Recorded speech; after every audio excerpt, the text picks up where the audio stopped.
The King of Fighter 15 is just 14 with some added nooks and cranny. But when you finally look past it without the casual eye, there's a lot more to it. Select tactics! Here we go! My start with SNK in general was Capcom vs. SNK. I probably played those, but I never paid attention as a kid of which one they were. But I'm pretty sure the first one was Capcom vs. SNK. And didn't really like it that much because I was also playing Marvel vs. Capcom. You know, the one where you get to switch the characters back and forth and call out for assists. So I always thought that was way more cooler. But down the line, when I got my hands on like Capcom vs. SNK 2, I started enjoying it more. Had more gauges, more characters, and some of them piqued my interest. And so I slowly got into KOF games. I didn't really get heavy into KOF until 2002, which is still my favorite one. Really like 13. 14? I was okay with. But now we're here with 15. The King of Fighters is a 3v3 elimination team match. No tagging, no assists, just 3v3, and once somebody gets knocked out, the next person comes in. Seems simple enough, but team placement is important. You can have a really good character that needs a whole bunch of meter, but since you put them first, now they can't use the meter to do crucial combos. So it's good to find a balance between the characters, because it's really crucial when it comes down to the end game. Quick hint, your best character is not your anchor. They can go anywhere as long as they're in the right place. Now what makes this different from other 2D fighters is like a little sweet spot between old school traditional fighters like Street Fighter and then anime fighters like BlazBlue. Unlike Street Fighter, you can run in this game and roll back and forth, but you can't double jump or air block like anime games. This game also has command moves from everybody. Think of it as target combos that's in Street Fighter, but not everybody has target combos in Street Fighter. But once you start seeing high level gameplay, you can clearly see the difference between this and other 2D fighting games. And the big thing that makes this different from King of Fighters 14, you can use EX moves outside of max mode, which makes this game so much more fun. There's so much extra stuff you can do, more juggles, better combos, because it's not behind max mode, because most of the time in 14, you only pop max mode when you got enough bar to end up doing a super.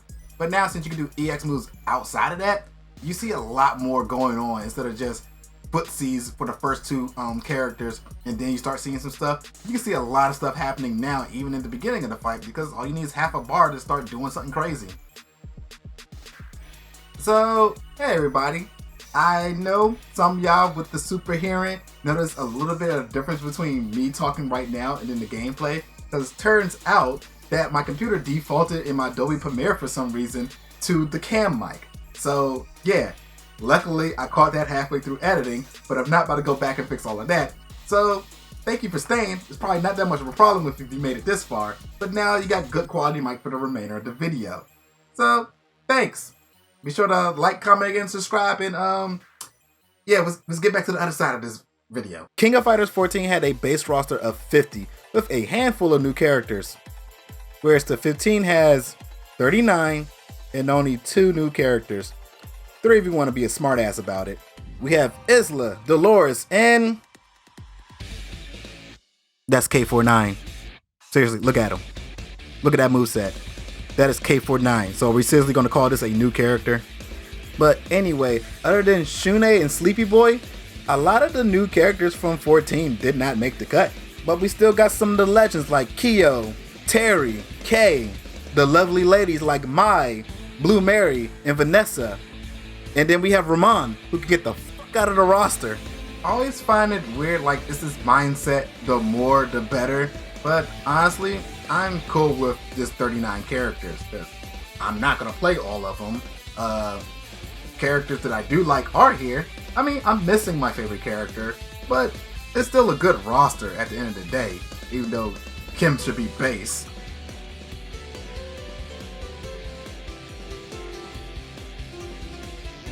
Story mode, oh my goodness, this is so refreshing. Honestly, I got tired of the whole watching this big old story and whoever's at that point in time you gotta use. Oh my goodness, I am not a fan of that. Like, I don't want to fight Raiden against Shao Kahn. I don't know how to use Raiden. Or, I don't want to use Birdie. I don't know how to use this character. But, luckily for us, this story mode, you can pick whoever you want. You're just gonna miss a few things. For example, if you play Team Hero, you know, the main cast, you get the full-on story. But if you use an edit team, you miss out on a lot of key points and don't even get to see what really happens to Isla and Shun'ei. And your ending video is a very vague description of what's going on. It kind of sucks. But hey, you picked the edit team. That's on you.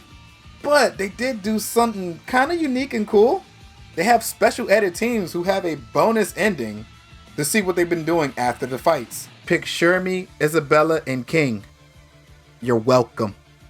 Also, when two certain characters pull up against each other, they have an interaction. I like Shun'ei and Kukuri's, and then Isla and Ash. Those are pretty good conversations. And trial mode is back, and it's not as hard as 13, but definitely easier than 14. Like 14's trial mode was a joke. This one, I had a few troubles with a few people's last trial, but I ain't break my fingers like you have to do in 13. Oh my goodness. But other than that, that's kind of it for the solo content. But who buys a fighting game for the solo content, am I right? At the end of the day, most of your time afterwards, after playing 2 hours of the story mode, you're playing online most of the time. And with that, we have rank, casual, and rune. You know, the sensus. The shinsus. The sensus. I cannot say that word. Insensu. Wow. Well, chalk that up, boys. That's another word I can't say. And this game definitely runs more smoother than 14 online. I'm playing on the PS4, but apparently there's a big difference between PC, Xbox, PS4, and PS5, which PS5 being the most input lag. And, well, me saying I've only been playing the PS4, I don't have no trouble playing the game. But they say if you play PS5, then go to PC, you can feel and see the difference.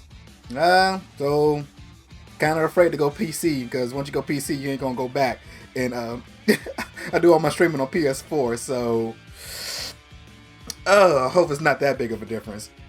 But console-wise, everybody's saying Xbox has the best non-input lag.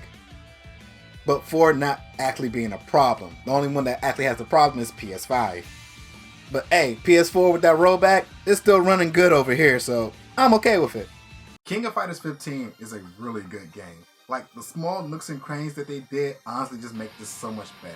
The fact that I can do EX moves outside of max mode has made me love this game way more than 14. But honestly, down to the core of it, this doesn't feel like a big dramatic difference from 14.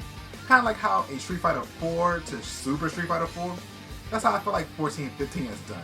But then again, that's how KOF does. They don't really do a dramatic change until like 3 or 4 games later. That's why I'm giving this a rating of a Buster Wolf. It's cool, it's great, it's flashy, and we have seen it a bunch of times. But it's still good. Oh, and before we end this, I've seen a lot of people say that this looks exactly like 14, and some people said that I've said that. I definitely didn't say that. I said the moves are still from 14. Whenever we see those trailers and they did their level 3s, other than the main characters, they had the same specials. But the people were saying that it looks exactly like 14. I'm gonna go ahead and leave it with this.